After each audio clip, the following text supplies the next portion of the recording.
When firefighters are called to frozen lakes, it's usually not for something good. One in. And sometimes even the firefighters need a little help. Watch your saw. But in this case, it was for something good.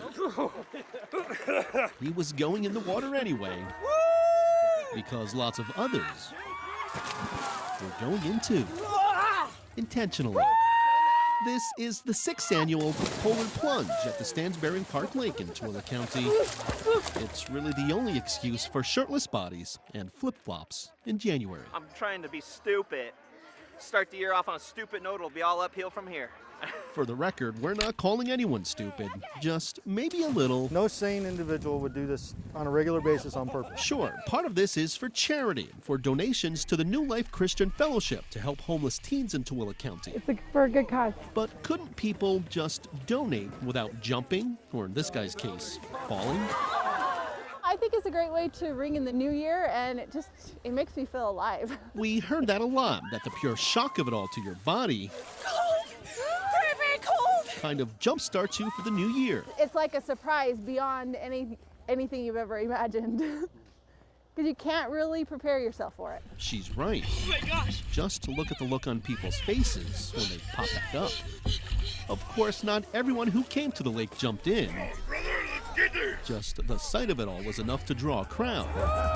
Because even though Utah may be best known for its outdoor sports, this is proof there's more to do in winter than just skiing. You just do it, you put it out of your mind and just do it. One step at a time. In Stansbury Park, Alex Cabrero, KSL 5 News.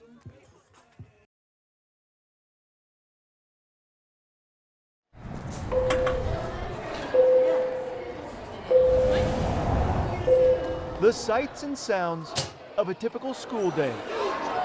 But inside the hallways of Fort Harriman Middle School, a different sound. I matter because I am kind and I'm a loyal friend. I matter because I'm a good friend. I matter because I have friends who care. I matter because I make people giggle and tell me boo. Voices of inspiration and encouragement. I matter because I can draw I matter good. because I have to be a good example to my younger siblings. I matter because I am loved and I know I can change somebody's life with kindness. Echoing from these walls, they are the words of hundreds of students. Mine is right here. All answering the same question. So mine is up here in this corner. Why I matter. I matter because I am kind. I matter because I'm dedicated and driven.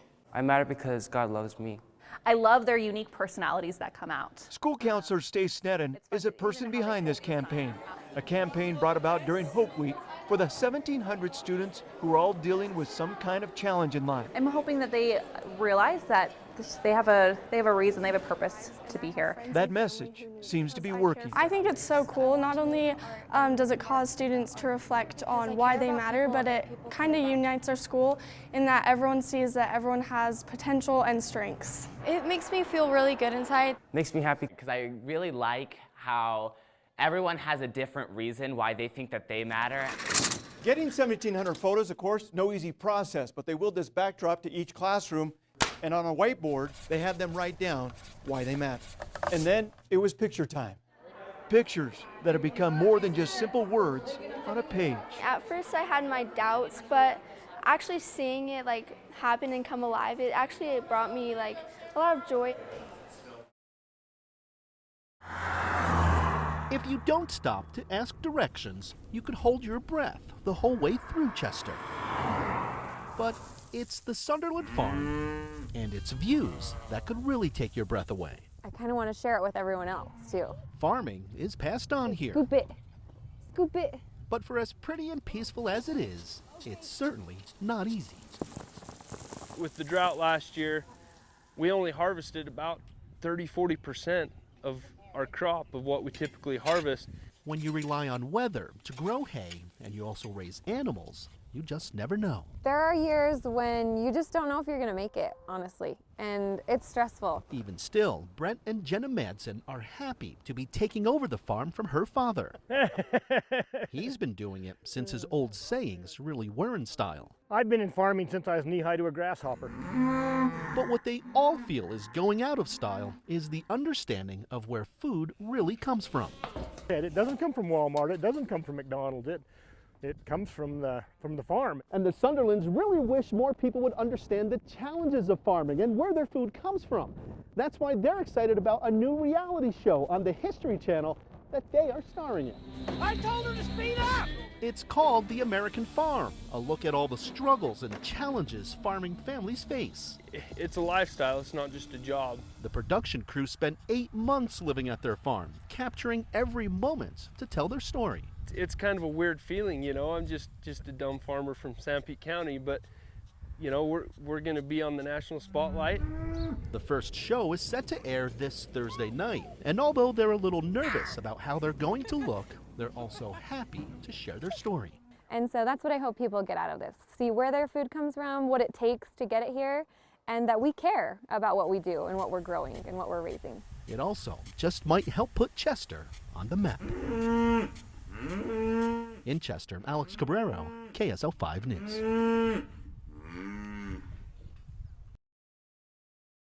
How are you? South on Redwood 2. Police don't usually know where the road will lead them. Where's everybody going? I'm over here with Ronnie and Mark off of 300 North, 900 West. Do you have something? On the streets of Salt Lake City's west side, these cops already have a pretty good idea. We watched a guy do like a hand-to-hand with a guy walking through the parking lot, and then came back and got back in this car. Oh, okay. He was in there for like 15 seconds, and got back out. It isn't that anything can't happen. Spit it out! Spit it out! Hey, spit it out. You're not gonna Spit it out right now! A traffic stop can go from 0 to 100 He can't swallow it now. in a hurry. Spit it out. Just spit it out! Spit it out. It's not worth it, man. Spit it out! Spit it out. You'll die if you swallow it. I don't have anything. But even in this situation, All the way, dude. You have a plastic bag in your mouth. Spit it out. Come on. There you go. agents of the Rio Grande Task Force Put your other hand behind your back. never lose their sense of direction. Inside the yellow packaging, it appears to be crack. Luckily, he wasn't able to swallow those substances, and we were able to get it before he digested it. The task force is turning traffic stops like these into drug investigations. Basically, the concept behind it was a proactive group that was going to be dealing with the individuals who were trafficking narcotics and preying on the population down there in the Rio Grande area. Formed by the Utah Department of Public Safety, State Bureau of Investigation, soon after Operation Rio Grande launched in 2017. The full-time 11-member task force has helped to make nearly 700 arrests. These are packaged for distribution. That's all heroin. Busting over 500 suspected drug dealers. Got quite a bit in there. In the process, the unit has taken more than 58 pounds of meth and 17 pounds of heroin off the streets. They found more heroin and stuff inside of the room. Agents will often start by simply observing, identifying the neighborhood's key players. Who's the dealer, who's buying. You'd be amazed what they'll still do. They then follow the leads wherever they go, sometimes far outside of city limits. These drug dealers often will live in other communities. They'll come down, they'll sell their narcotics downtown, and then they'll go back to where they're going. So that task force can move to where the problem is, and we can address it. The numbers show the drug problem in Rio Grande is being addressed. In 2017, Salt Lake City police recorded over 8,000 drug abuse-related offenses there.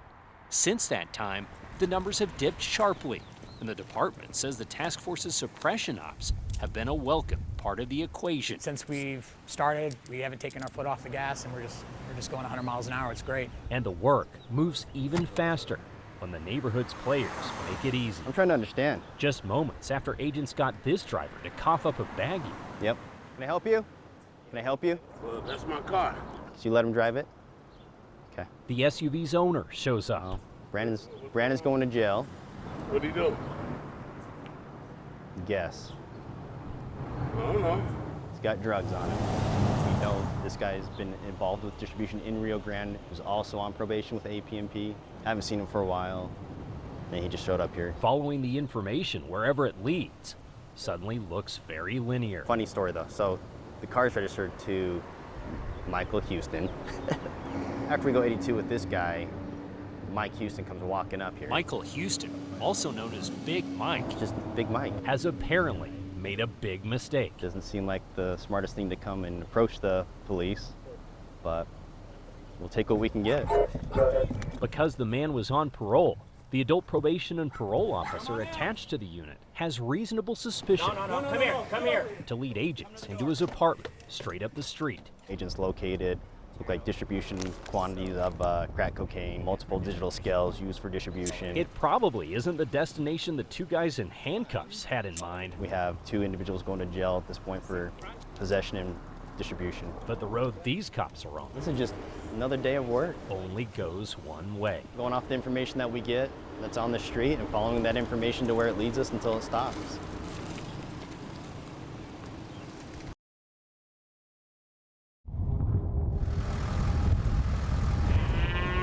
Out in the open fields west of Eagle Mountain is a unique ranch. These are rodeo cows. They're all athletes here. Trained to entertain. But today, the entertainment has come to them. 4 dogs Oh, Mr. Midnight. and several mink, bred to do a very unusual thing. These animals are actually Up top. rat hunters. Far side. Far side. Here to help Lots of rats. the ZD Cattle Company. We've tried a lot of different ways, but this is the most effective. Joseph Carter is the master. Where's the rat? Where's the rat? Is there any more? A man who grew up training animals and didn't want to believe that minks are vicious and can't be trained. Little Midnight here is one of 9 mink Joseph's trained to hunt. We'll send the mink under the shed or down their holes, and the mink will catch whatever it can, and what gets away from the mink, the dogs snatch up. The secret to training these guys? I think patience is huge. As for the dogs, they're a good mix of breeds. These are my little business partners. This is Gremlin. This is Boss. This is Leia. This brindle dog is Shirney. She's actually the puppy of the bunch. And they are not one to sit still. No, they live for hunting rats. And not only can they catch them, Bucket. Good girl, bucket, bucket. they are also trained to dump them in the bucket. But this is not how Joseph makes his living. He actually makes his living through capturing all this on video and then posting it on YouTube, where he gets millions of hits. Infamous Washushe. Yeah, my biggest video has over 10 million views. In his mind, he was the boss, and he knew it. And I have several that are just over 9 million views. When the normally hyperactive mink is calm, quiet, and actually quite cuddly. Joseph says it just kind of happened. I was doing something very unique that hadn't been done before, training mink. And I thought, well, I should share this. It may look cruel what these dogs are doing, but Joseph says this is actually much more humane than rat poison. If they eat poison, you're looking at a 24 to 48 hour excruciating pain of internal bleeding. Okay, go ahead and lift it up. That's why farmers keep calling him back. My name's Joseph Carter, and I'm the Mink Man. Good dogs.